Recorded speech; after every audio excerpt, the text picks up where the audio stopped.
My first day at the company felt like walking into a storm, not knowing if I'd make it out. The place buzzed with energy, folks rushing about with papers, phones glued to their ears, and the clack of keyboards nonstop. There I was, in my new blazer, trying to blend into the chaos, feeling like a sheep lost in the city. "Hey, you must be the new manager." "I'm Mark, head of the department." "You got a name, or should I just call you Newbie?" A voice cut through the noise, pulling me back to reality. I turned to face him, Mark, the guy I heard so much about. Tall, with a smirk that probably got him in and out of trouble, and eyes sharp as knives. "I'm Julie," I replied, trying to sound more confident than I felt. "And I'd prefer Julie over Newbie." He laughed, a deep sound that somehow made the room seem less intimidating. "Alright, Julie, let's see if you can keep up. This place waits for no one. You ready to dive in, or you gonna stand there looking scared?" His blunt words stung a bit, but I knew this was the real deal. No sugarcoating, no hand-holding. I was here to make a mark, not to be coddled. "I'm ready. Just show me where to start." Mark's smirk turned into a slight smile, one that said he might have underestimated me. "Come on, then. I'll show you the ropes. But don't expect me to go easy on you. You'll have to earn your keep here." As we walked through the maze of desks and buzzing lights, Mark rattled off names and projects, his words a rapid fire that I struggled to catch. "And another thing, don't expect everyone to play nice. This isn't kindergarten. It's a battlefield. You got the guts for it?" I nodded, feeling the weight of his gaze. "I didn't come here to play. I'm here to work and to win." "Good answer. Let's see if you mean it." Mark led me to my new office, a small space with a window overlooking the city. It wasn't much, but it was mine. The days that followed were a blur of meetings, deadlines, and learning curves steep enough to give anyone vertigo. Mark was relentless, always pushing, always demanding more. But behind the tough exterior, I caught glimpses of something else, a teacher, maybe even a friend. "Julie, this report looks like it was written by a 5-year-old. Do it again," Mark would say, tossing the papers on my desk without a second glance. "Or, you're gonna let Johnson talk over you like that? Stand up for your ideas, or they'll walk all over you." It was tough love, the kind that grated but also grew on you. Mark wasn't just teaching me about the job, he was showing me how to survive in a world where you're only as good as your last success. One evening, after the office had emptied and the city lights danced in the darkness, Mark knocked on my office door, a couple of beers in hand. "You did good today, Julie. Didn't think you had it in you to stand up to Johnson like that." I took the beer, our fingers brushing slightly. "Thanks, Mark. Means a lot, coming from you." We sat in silence for a moment, the city's hum a backdrop to our thoughts. "This place can chew you up and spit you out if you're not careful," Mark said, his voice softer than I'd ever heard. "But you, I think you might just make it." "Because of your tough love?" I teased, taking a sip of the beer. He chuckled, leaning back in his chair. "Maybe. Or maybe you're just as stubborn and hard-headed as I am." As the weeks turned into months, Mark and I found ourselves tangled in something more complicated than mentorship. Our after-hours chats turned into dinners, and those dinners turned into more. We knew the stakes, office romances were a big no-no, a taboo that could cost us both our jobs. But the heart wants what it wants, doesn't it? "Julie, we're playing with fire here," Mark would whisper, his voice heavy with a mix of desire and caution, after one of our secret meetups. "I know, but I can't help it," I'd respond, my heart racing, feeling the thrill and the danger all at once. "Let's just keep this between us. No one has to know." And so, our secret affair began.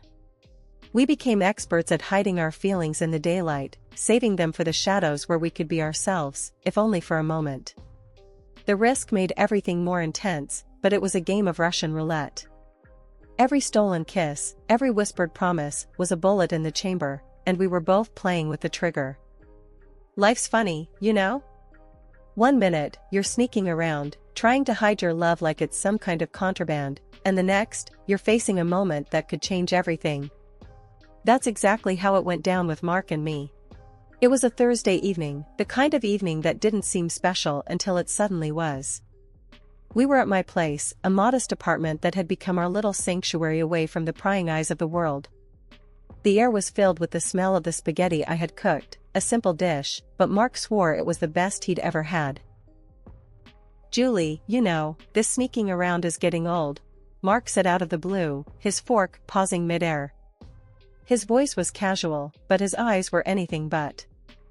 I chuckled, thinking he was about to crack a joke. "What do you suggest, a billboard announcing Mark and Julie's love shack?" He didn't laugh. Instead, he put his fork down and took my hand, his touch sending a familiar thrill up my arm. "I'm serious, Julie. I've been thinking. Why don't we just make this official?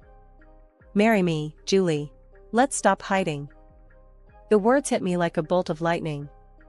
Marry him? Was he serious? My heart started racing, and a part of me wanted to say yes, before my brain could catch up. But then, reality kicked in. "Mark, you know we can't. The company." "Screw the company," he cut in, his usual calm replaced with a passion I hadn't seen before. "I love you, and I'm tired of pretending like you're not the most important part of my life. We'll figure it out. We always do." His words, so raw and honest, melted any reservations I had. How could I say no to a man who was willing to risk it all for us? "Yes," I whispered, the word barely making it out, before Mark pulled me into a kiss that sealed our promise. The next day was a whirlwind. We knew we had to face the music and tell our boss about our decision. The company had strict rules about relationships in the workplace, and one of us would have to leave. But at that moment, nothing felt impossible as long as we were together. "Mr. Reynolds, we have something to tell you," Mark started, his hand gripping mine under the table as we sat across from our boss in his imposing office. Mr. Reynolds looked up from his paperwork, his gaze sharp. "I'm listening."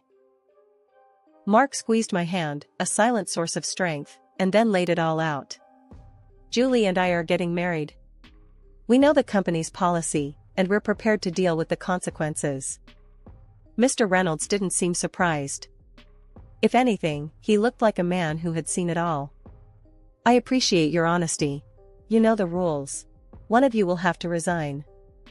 Mark was quick to lay down how it was going to be, his voice firm, brooking no argument. "It's going to be Julie who resigns. I've got the career and the salary that we need to keep things going strong. She'll stay home, take care of our future." I didn't say anything at first, the weight of his words sinking in.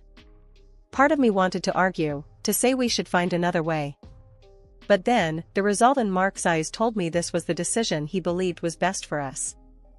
"All right," I said finally, my voice steady. "If that's what we've decided, then I'll resign." The ride back from Mr. Reynolds' office was quiet, both of us lost in our thoughts. Mark kept trying to reassure me, saying it was for the best, but the silence between us spoke volumes. "Julie, you know this is the right move, right? My job's the stable one. It just makes sense," Mark finally said, breaking the silence as we stood at the door of our shared future. I looked up at him, searching his face for any sign of doubt. But all I saw was certainty. "I know, Mark. It's just a big change, that's all. But we'll make it work. We always do." The honeymoon phase in our suburban home didn't last long. At first, it was all laughter and shared dreams, but then the atmosphere started to change, and not for the better. Mark began to show a side of him I hadn't seen before, a side that expected everything to be just so, perfect and without a single flaw. One evening, as I was trying to get dinner ready after spending the day cleaning the house, Mark came home early.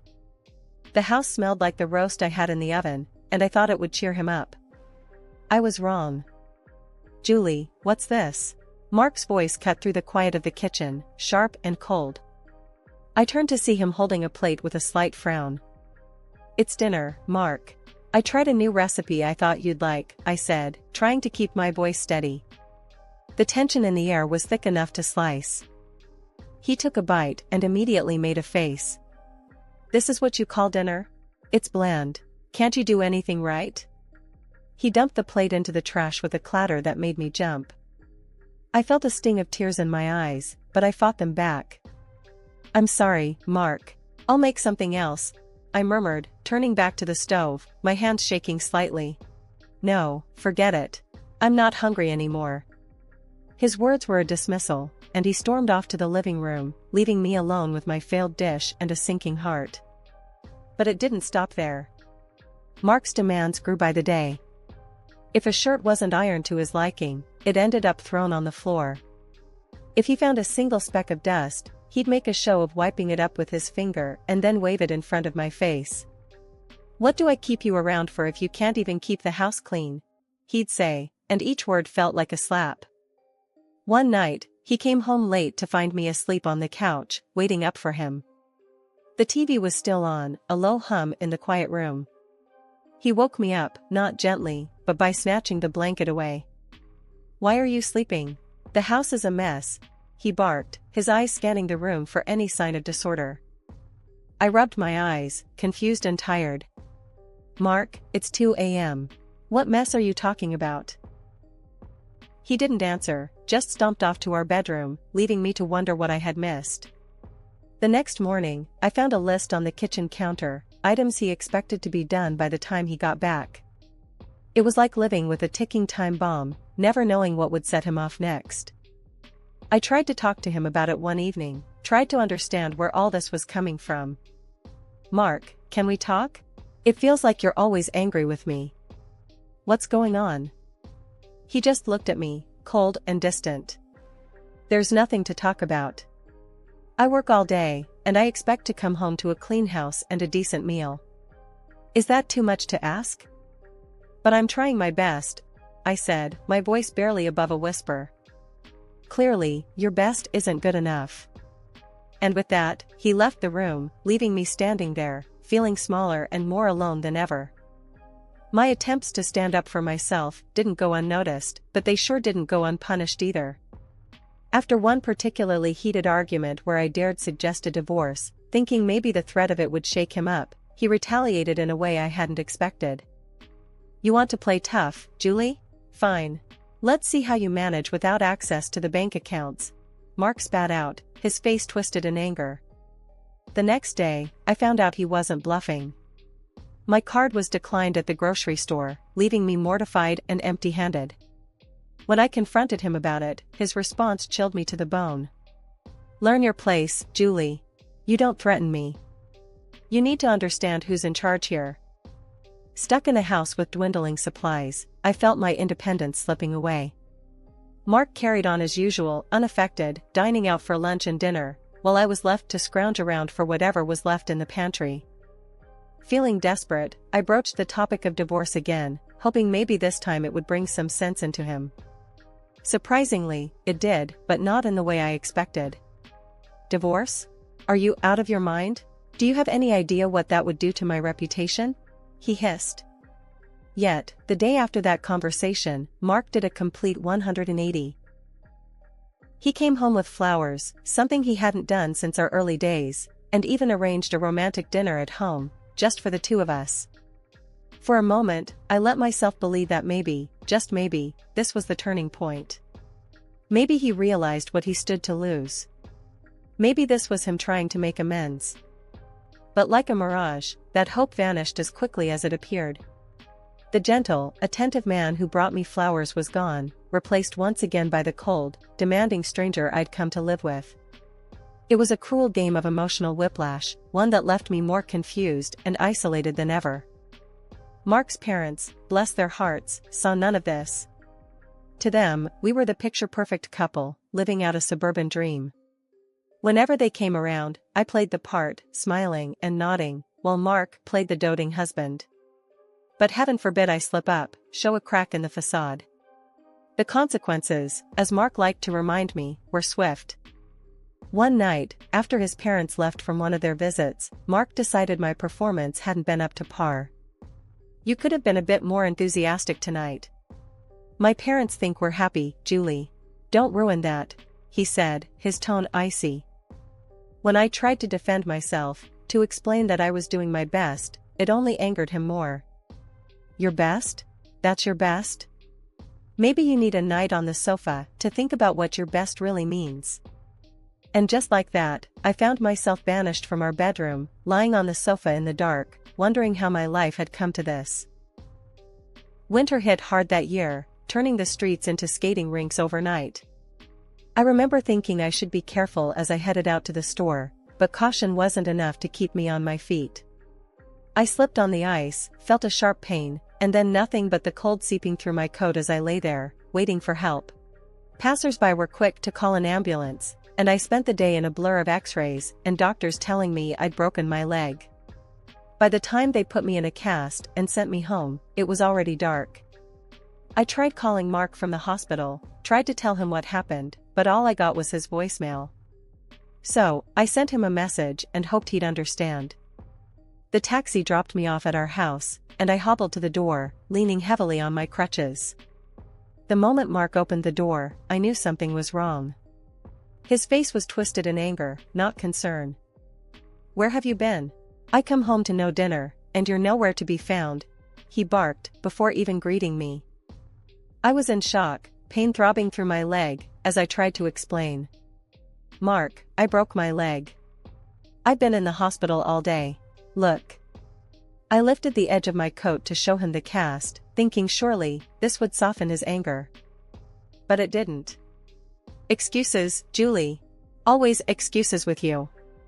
A broken leg is no reason for laziness," he snapped back, as if my injury was a personal inconvenience to him. Tears pricked my eyes, not just from the pain but from the utter disbelief. "Mark, I can't cook or clean properly like this. Maybe we could hire an au pair, just for the 3 months until I'm better?" His response was a laugh, short and bitter. "Spend my money because you can't do your duties? No way. You'll just have to manage." And just like that, I was left to fend for myself. Cooking was a nightmare, each step a new level of pain. Cleaning was even worse, trying to balance on crutches while wiping down surfaces and sweeping floors. Mark watched me struggle every day, offering no help, only criticism if something wasn't up to his standard. That was my breaking point. Not the fall, not the broken leg, but the realization that the man I married had so little compassion, so little love left for me. I was more than just hurt, I was broken, not just physically but deep down where it mattered most. It was a day like any other, or so I thought, hobbling around on one leg, trying to keep the house up to Mark's impossible standards. The pain was a constant companion, but on that day, it was overshadowed by a growing sense of defiance. I'd reached my limit, fed up with the way Mark treated me, especially after the incident with the trash. I'd forgotten to take it out, a simple mistake, but Mark turned it into a spectacle. He came home, saw the full trash can, and without a word, dumped it right there on the floor next to me. "Clean it up," he ordered, his voice cold as ice. I did as he said, fighting back tears, the pain in my leg burning with each step I took to tidy his mess. That night, I couldn't sleep, thoughts racing through my head. By morning, my decision was made. I confronted him with divorce papers, my hand trembling, but my resolve firm. Mark just laughed, a sound that made my blood boil. "You think you can scare me with divorce?" he scoffed, taking the papers, but not looking at them. "This time I'm not scaring you, Mark. I'm serious," I said, meeting his gaze, trying to convey just how much I meant it. His laughter stopped, replaced by a smirk. "Fine, I'll sign them. But let's do this properly, go to a lawyer in the city." I should have known it was too easy, too smooth. But I was desperate to be free, to end this nightmare. So, I agreed, and we drove together. Halfway there, on the highway, he pulled over, mumbling some excuse about the wheel needing air. "Get out for a sec," he said. I trusted him. I got out. And then, before I could even realize what was happening, he drove off, leaving me there, alone and stranded with my broken leg in the biting cold. Panic set in, but I had to act. I called him, using the recording function on my phone because I needed evidence, proof of this cruelty. "Mark, come back. This isn't funny," I said, my voice shaking from cold and fear. His laughter crackled through the phone, icy and sharp. Facing the consequences of your decision, Julie. You want to be independent? Solve this yourself. And then he hung up. I was left standing there on the side of the road, cars whizzing by, my heart sinking. Betrayed, abandoned, but most of all, determined. That's when a car pulled up. To my surprise, it was my former boss, Mr. Reynolds, who also happened to be Mark's boss. His brow furrowed in concern as he rolled down the window. Julie, what on earth are you doing out here, especially in this condition? He asked, his voice laced with worry.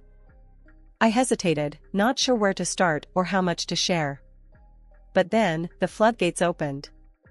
I told him everything, how Mark had been treating me, the accident, and finally, how he left me stranded on the side of the highway with a broken leg. The words poured out, raw and unfiltered. Mr. Reynolds' expression darkened with each word I said. This is unacceptable, Julie. Get in the car. We're going to sort this out, he said, his tone leaving no room for argument. He drove me to his office, offering me a hot coffee that warmed my hands, but couldn't touch the chill in my bones. After I settled in, he excused himself for a moment. I didn't know what he planned, but I trusted him. He returned shortly, mentioning he had invited Mark over under the guise of an urgent meeting. When Mark walked in and saw me, his face went white as a sheet. Julie? What? Sit down, Mark. We have a lot to discuss, Mr. Reynolds interrupted, his voice calm but with an edge that made Mark comply without a word. Mr. Reynolds didn't mince his words. Mark, I've been informed of your behavior, both as a husband and indirectly as an employee. It's inexcusable. I can't have someone who exhibits such cruelty on my team. You're fired. Mark tried to defend himself, throwing a panicked look my way. Julie, tell him you're exaggerating. This is just a misunderstanding. That's when I played the recording of our last conversation, the one where he laughed after abandoning me on the highway. The room fell silent as my voice and Mark's laughter filled the space. There was nothing left for him to say. He knew it, I knew it, and Mr. Reynolds knew it.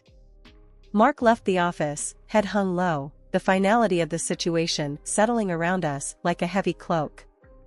Mr. Reynolds turned to me, his expression softening. Julie, I'm so sorry you went through this.